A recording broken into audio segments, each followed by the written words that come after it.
Hello friends, welcome back to our interview preparation series day 2। आज हम एक बहुत ही इंपॉर्टेंट कोडिंग क्वेश्चन देखने वाले हैं। Check entered number is palindrome और नॉट।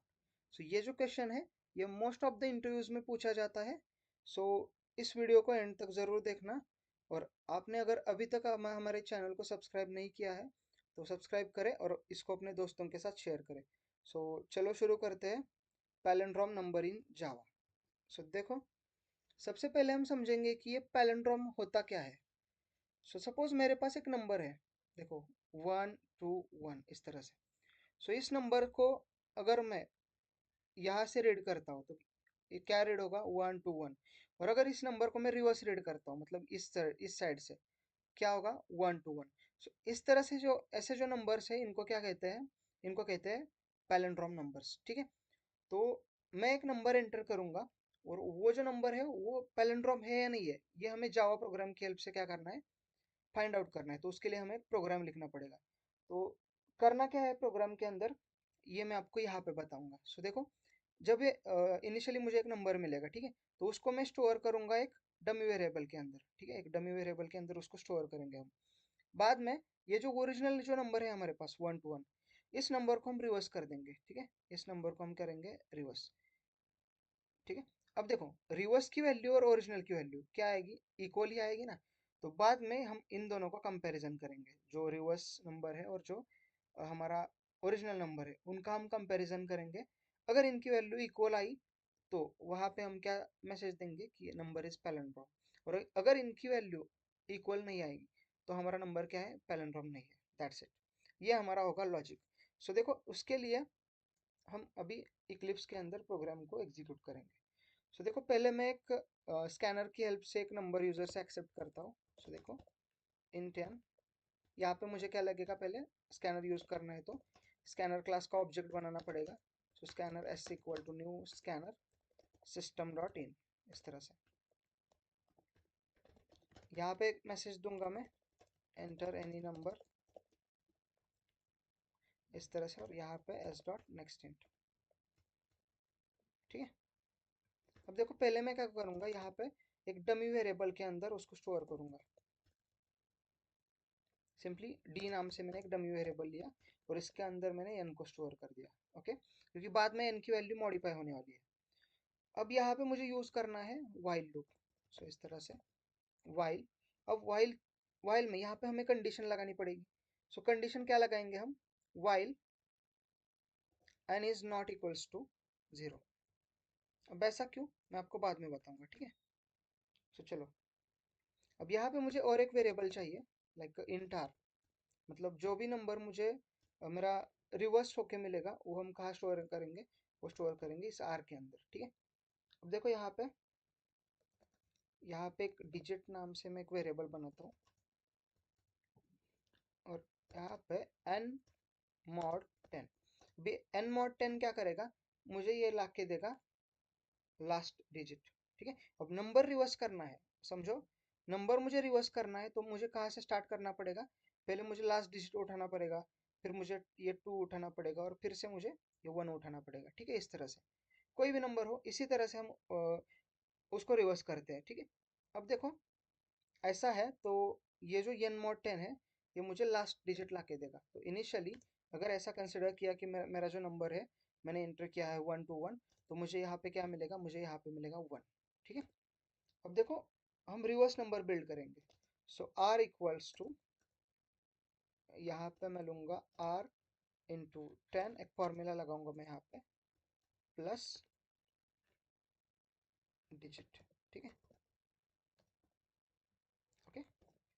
सो देखो यहाँ पे क्या होगा, इनिशियली अगर मेरा ये जो नंबर है 1 2 1 है तो फर्स्ट इटरेशन में क्या होगा, r इक्वल्स टू, r की वैल्यू क्या है, 0 है। ठीक है, सो 0 इक्वल्स टू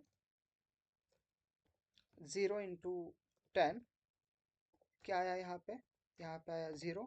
ठीक है, प्लस मैंने क्या कर दिया, डिजिट कर दिया, डिजिट की वैल्यू है 1।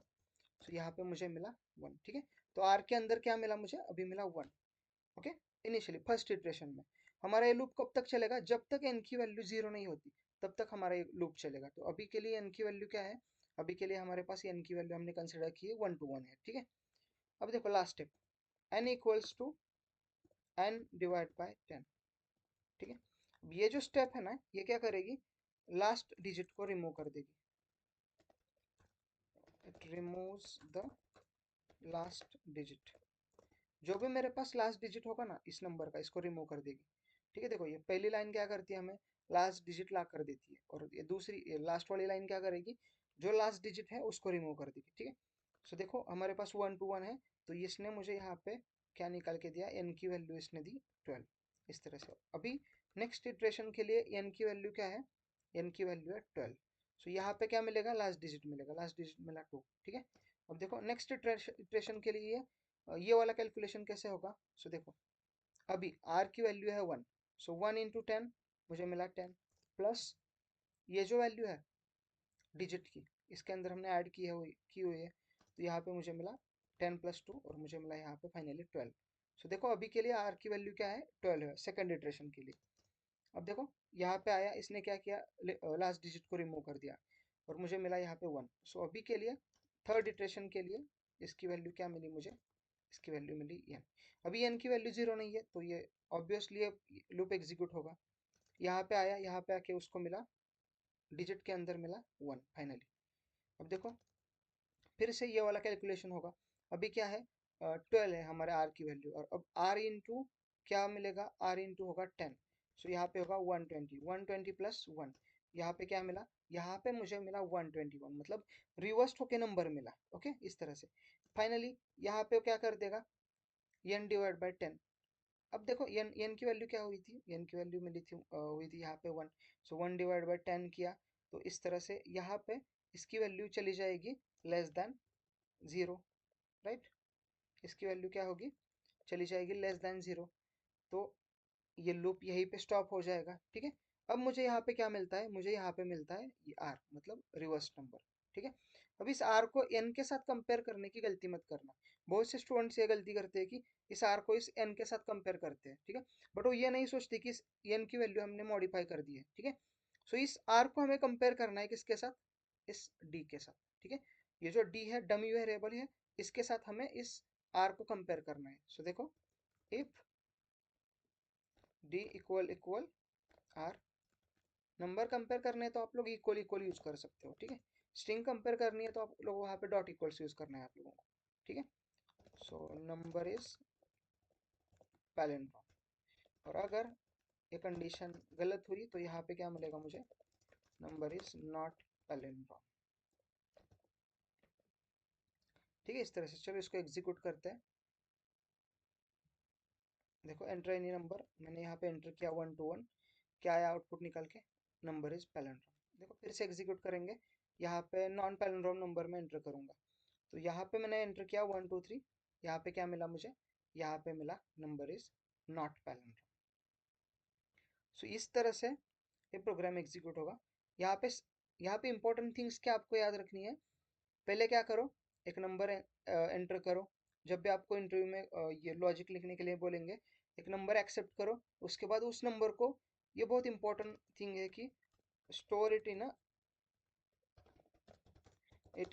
डमी वेरिएबल, इसको डमी वेरिएबल के अंदर स्टोर करना मत भूलना। ठीक है, बहुत से लोग यहाँ पे गलती करते हैं कि इस n के साथ ही फाइनली उसको कंपेयर करते हैं, ऐसा नहीं करना है।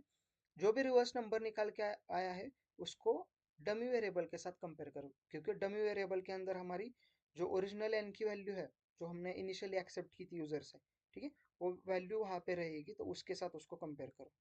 ठीक है, सो फ्रेंड्स, ये था पैलिंड्रोम नंबर इन जावा। अगर आपको वीडियो पसंद आई हो तो लाइक शेयर और सब्सक्राइब जरूर करें।